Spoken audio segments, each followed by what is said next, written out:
The next evening, the city was slick with rain again, the streetlights turning puddles into molten gold. Anaya hadn't planned on seeing Maya tonight. She'd been invited to a small book launch by her friend Mira, and it was supposed to be just that: books, wine, polite mingling. But when she stepped into the softly lit event space, she froze. Across the room, by the tall windows, stood Maya, poised in a black satin blouse, her hair swept back to reveal the elegant curve of her neck, and next to her, Victor. They were in mid-conversation, and even from across the room, Anaya could sense the performative smoothness in Maya's gestures, the way her hand rested lightly on a wine glass, the faintly forced smile. Mira tugged at Anaya's sleeve.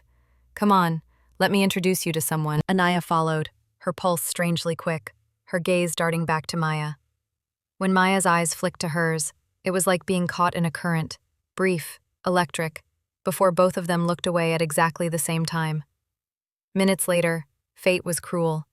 Mira's someone turned out to be the host, who was also introducing Maya and Victor to the small cluster of guests. "This is Maya Rao," the host said warmly. "An art curator. Brilliant work, really. And this is Victor Kapoor, one of our longtime patrons. Oh, and Anaya. She's a writer, yes?" Anaya nodded, every nerve on edge. Victor's gaze sharpened in recognition. "We've met," he said, though his tone suggested he hadn't forgotten their earlier encounter.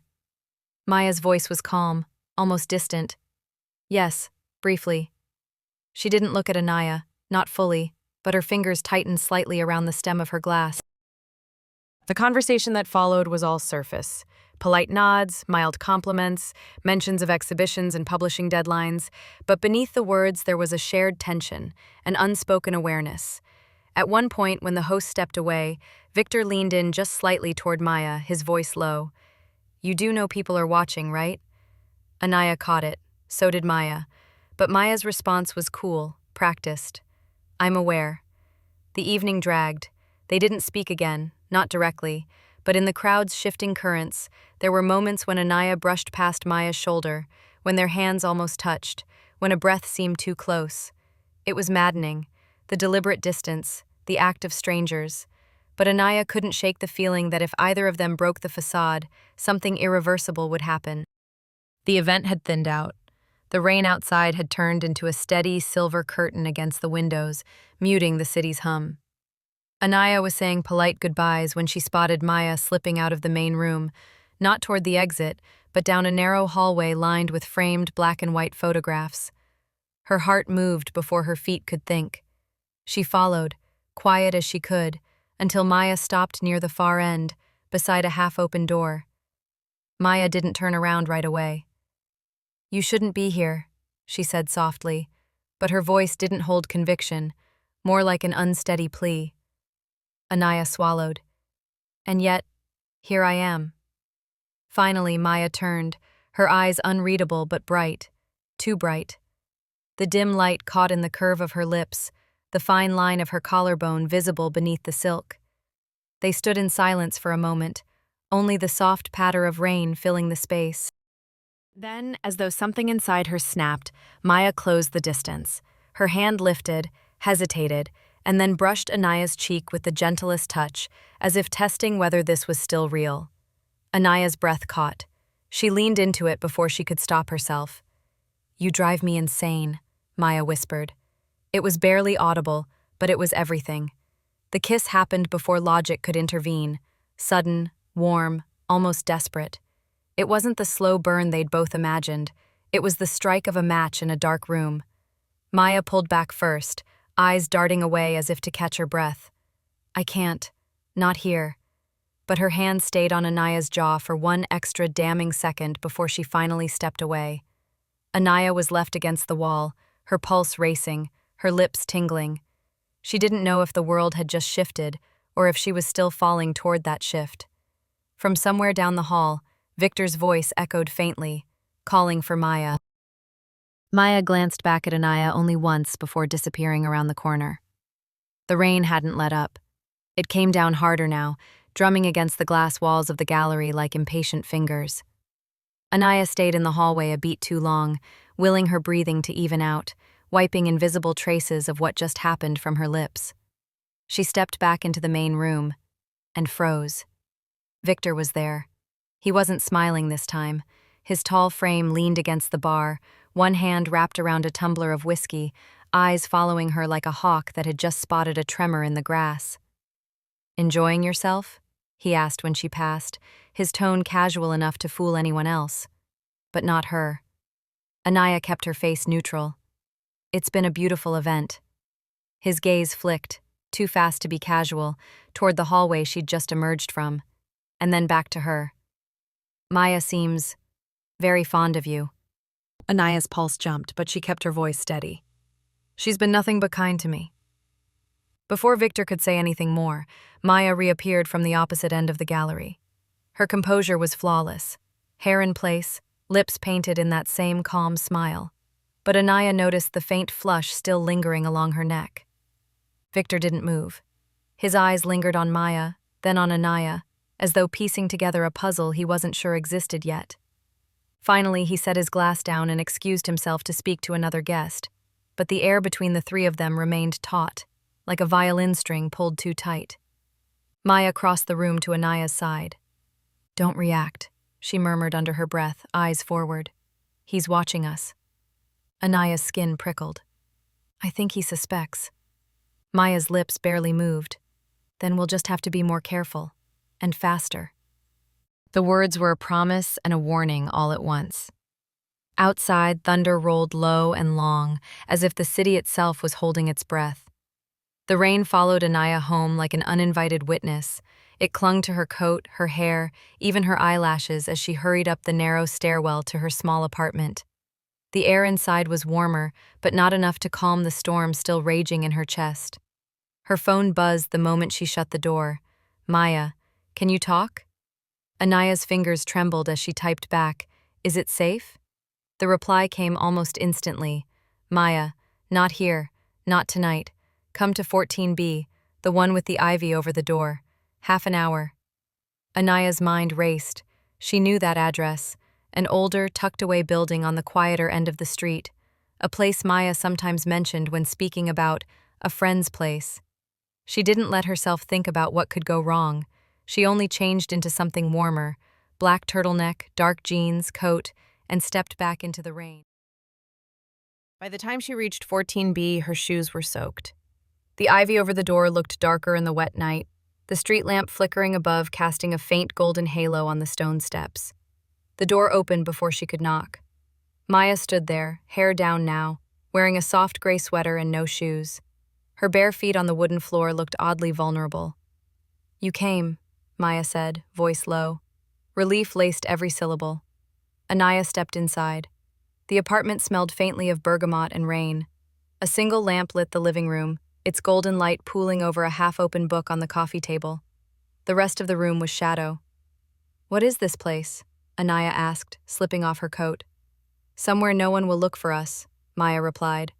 "I needed to see you without looking over my shoulder." The words landed between them like a confession. Anaya swallowed hard. "And if he finds out?" Maya stepped closer, her hand brushing Anaya's sleeve, a touch that lingered a heartbeat too long. "Then we decide if this is worth the risk." For a moment, the rain outside was the only sound. And then Anaya spoke, her voice barely above a whisper. "It is." The rain had slowed to a soft patter against the windows, but inside the apartment, it felt like time had stopped. Maya poured 2 glasses of red wine and set them on the low table, then sat across from Anaya on the couch. They were close enough for their knees to almost touch, but neither leaned in. "You've been quiet," Maya said, studying her with that unreadable gaze. Anaya twisted the wineglass in her hands, watching the way the light caught on the rim. "Because I don't know what I'm allowed to say." Maya tilted her head. "With me, you can say anything." "That's not true," Anaya whispered. "You have a life, people who expect you to be someone else. I'm just—" "Don't." Maya's voice cut in, gentle but firm. "Don't make yourself smaller for me." Anaya's eyes stung, and she wasn't sure if it was the wine or the ache in her chest. "You think I don't want to? To believe you? But I've been here before, Maya. I've been someone's what if, their escape, their secret. And when it got too real, I was the first thing they let go. Maya set her wine down and leaned forward, her elbows on her knees. I've been the one who left before it got real, she admitted, voice low. Because I thought, if I never let anyone close enough, they couldn't see the parts of me I can't stand. Their eyes locked, and in that silence, Anaya could hear the unspoken, I don't want to do that to you. I'm scared, Anaya confessed. Every time you look at me like this, I feel like I'm falling, and if you're not going to catch me— Maya's hand found hers, fingers threading slowly through. Then I'll fall too. Anaya's breath hitched. The distance between them, physical, emotional, narrowed until Maya's forehead rested lightly against hers. Their eyes closed, breath sinking in slow rhythm, as if testing the weight of this new truth. For the first time that night, Anaya let herself lean in, not into a kiss, but into the space where trust begins to grow. The storm outside had stopped, leaving behind a heavy, expectant silence. Streetlights spilled muted gold through the sheer curtains, painting Maya's face in warm shadow. Anaya was still holding her hand from before, but now she could feel the pulse in Maya's wrist, rapid, almost frantic. Maya, Anaya began, her voice trembling. Before we go any further, I need to know if I'm the only one feeling this. Maya's eyes closed for a moment, as if the question hurt. You think I don't feel it? Her voice cracked on the last word. Anaya, I've been trying to not feel it since the day we met. Then why? Because you terrify me, Maya interrupted, her hands now holding Anaya's face like something precious. You make me want things I told myself I didn't need. You make me imagine a life I thought I wasn't allowed to have. Anaya's chest rose and fell sharply, every nerve in her body screaming for this moment to be real. Then stop imagining, just choose it. Choose me. Maya searched her face as if looking for a reason to turn away, and finding none. I do, she said finally, the words like a release. I choose you. Even if it ruins everything else, I choose you. The confession hung in the air, fragile and unstoppable. Anaya let out a shaky laugh that turned into something close to a sob. You have no idea how long I've been waiting to hear that.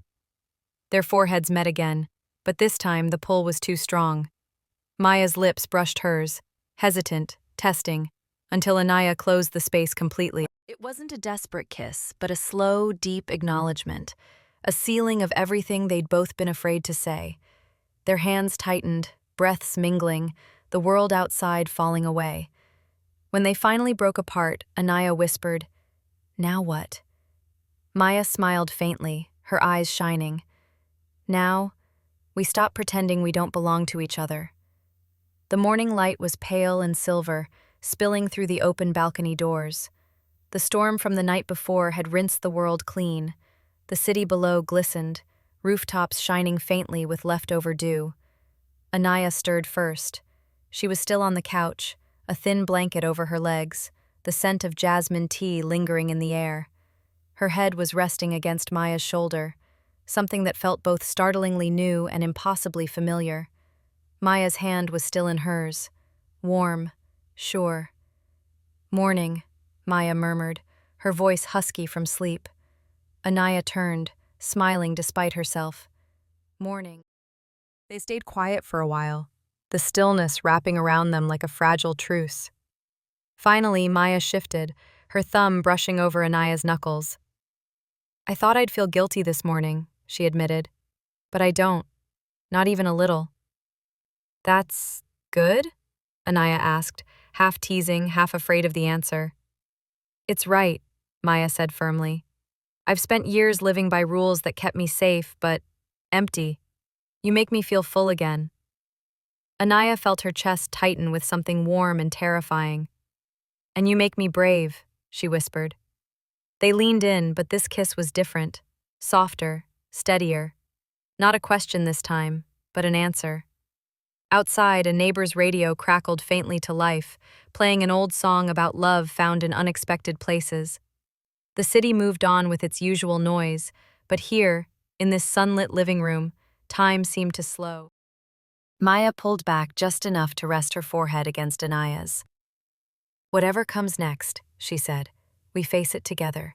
No hiding, no pretending. Anaya nodded, her eyes bright. Together. And for the first time in months, maybe years, neither of them felt the need to look over their shoulder. The world could wait. They had found their place.